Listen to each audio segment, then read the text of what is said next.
அனைவருக்கும் வணக்கம். என் பெயர் ஏ. டிலன். நான் 6ஆம் வகுப்பு படிக்கிறேன். இப்போது நான் கொடிகாத்த குமரனை பற்றி பேச வந்துள்ளேன்.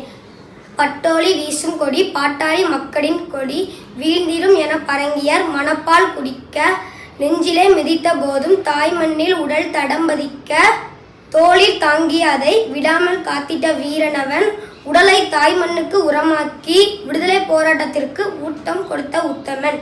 ஆம், என் தலைப்பு கொடிகாத்த குமரன். எனக்கு பிடித்த விடுதலை போராட்ட வீரர். விடுதலை போராட்டம் என்பது 17ஆம் நூற்றாண்டில் வியாபாரத்துக்காய் வந்த கூட்டம் நம் பாரதத்தை தக்க வைத்து நம் செல்வங்களை அபகரித்து நம் உரிமைகளை பறித்து நம்மை அடிமை சங்கிலியினால் பிணைத்து சின்ன பின்னமாக்கி கொண்டிருந்த காலம். பல விடுதலை போராட்ட வீரர்கள் திசையெங்கும் உதித்தனர். அதில் ஒருவன இந்த இளம்புயல் கொடிகாத்த குமரன். இந்த இளம்புயல் 1904ஆம் ஆண்டு அக்டோபர் 4ஆம் நாள் நாச்சிமுத்து கற்பாய் தம்பதியாருக்கு 3வது மகனாய் ஈரோடு மாவட்டத்தில் உள்ள சென்னிமலையில் பிறந்தார்.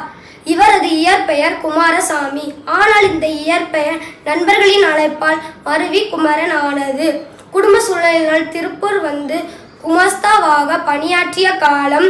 காந்தியடிகளின் தீவிர ரசிகனாய் இருந்த குமரன் தேசப்பற்று வாலிப சங்க உறுப்பினராய் திகழ்ந்தார்.